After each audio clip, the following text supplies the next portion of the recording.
નમસ્કાર દર્શક મિત્રો, ટોક વિથ ભાવનગરમાં હું છું નીતિન સોની। આમ તો કહી શકાય કે સમગ્ર દેશના જે મહાનગરો છે ત્યાં ટ્રાફિકની સમસ્યા છે માથાના દુખાવા સમાન છે, પરંતુ આ ટ્રાફિકની સમસ્યાનો હલ કઈ રીતે આવી શકે એ માટે ખાસ કરીને એક ટીમ બનાવવામાં આવી છે। આઈઆઈટીની જે ટીમ છે આજે ભાવનગર ખાતે આવી પહોંચી છે। તેમના અધિકારીઓ છે અત્યારે ભાવનગરના જે કાલિયાબીડનો જે પાણીની ટાંકીનો વિસ્તાર છે ત્યાં સર્વે કર્યા છે। આપણે તેમની સાથે સીધી જ વાત કરવાના છીએ। સાહેબ, કેવા પ્રકારનો સર્વે થાય છે? અમે અત્યારે ઓરિજિન એન્ડ ડેસ્ટિનેશન સર્વે કહેવાય, જેમાં એક 4 રસ્તા હોય, એમાં કેટલા વ્હીકલ ક્યાંથી ક્યાં પાસ થાય છે એનું કાઉન્ટ કરી અને અમે એને પછી કોમ્પ્યુટરમાં સિમ્યુલેશન કરીએ, જેથી અમને ખબર પડે કે ક્યાં કેટલો ટ્રાફિક જમા થાય છે અને એનું કારણ શું છે। એ કારણથી પછી અમે બતાવી શકીએ કે અમે આ સોલ્યુશન વાપરીએ કે આ બીજું સોલ્યુશન વાપરીએ તો કેટલો ટ્રાફિકનો રિડ્યુસ થઈ શકે। એની માટે અમારે કેટલા વ્હીકલ પાસ થાય છે એક જંકશનથી એ અમારે આઈડેન્ટિફાઈ કરવું પડે। એની માટે અમે અત્યારે કાઉન્ટ કરીએ છીએ વ્હીકલના જે મેક્સિમમ ટ્રાફિક થતો હોય સાંજના સમયે। એની માટે ભાવનગરને શા માટે પસંદ કરવામાં આવ્યું? ભાવનગર માટે એ સેકન્ડ ટિયર સિટી છે, જ્યાં કોઈ પણ આપણે પાયલોટ પ્રોજેક્ટનું ઇમ્પ્લિમેન્ટેશન કરવું હોય એ તો સારી રીતે થઈ શકે। અને અહીંયા ગૌતમ પરમાર સર જે આઈજીપી છે એમનો સપોર્ટમાં સારો છે અમારી માટે, અને જે ઇમ્પ્લિમેન્ટેશન પણ કરી શકશે જો અમે કોઈ પણ પાયલોટ પ્રોજેક્ટ કરીશું તો। એટલા માટે આપ અહીંયા ભાવનગરથી શરૂ કર્યું છે।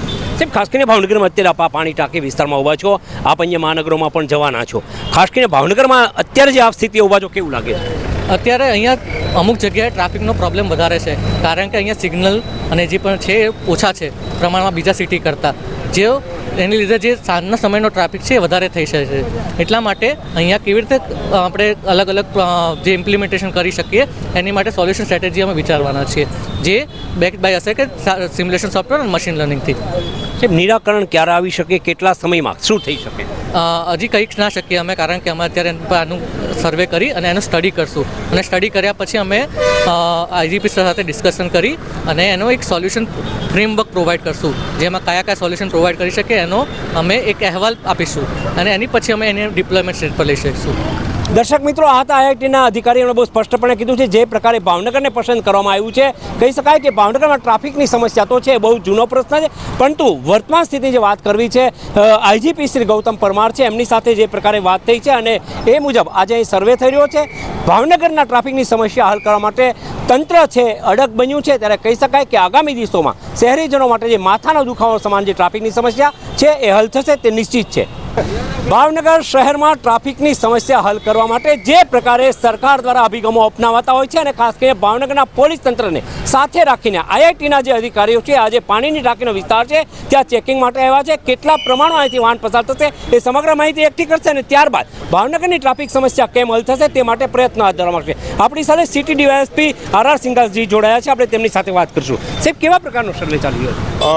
આઈજીપી ગૌતમ સાહેબ પરમાર સાહેબની સૂચના મુજબ અને તેના માર્ગદર્શનથી ગાંધીનગરથી આઈઆઈટીના જે એક્સપર્ટ છે ડૉક્ટર ભાટિયા સાહેબ અને તેની ટીમ અહીંયા ભાવનગરમાં આવેલા છે, અને ભાવનગરની ટ્રાફિકની જે હાલની જે પરિસ્થિતિ અને એનો અભ્યાસ કરી અને તેનું સોલ્યુશન આપનાર છે।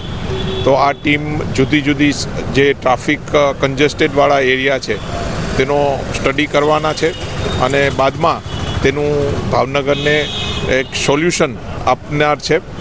અને આઈજીપી સાહેબ અને આ જે ટ્રાફિક એક્સપર્ટ જે છે એણે ભાવનગરને એક પાયલટ પ્રોજેક્ટ તરીકે ગણી અને આ જે છે પ્રોજેક્ટને આગળ ઇમ્પ્લિમેન્ટ કરાવનાર છે।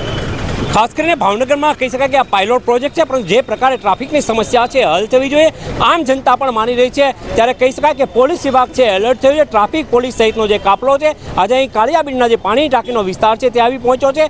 વાહનો કેટલા પસાર થશે, કેવા પ્રકારનો ટ્રાફિક છે, આ તમામ જે વિગતો છે એ એકઠી કરશે, ને ત્યારબાદ કહી શકાય કે કેવા પ્રકારનો પ્લાન ઘડવામાં આવશે કે એના કારણે ભાવનગરનો જે ટ્રાફિકની સમસ્યા છે હળવી થશે।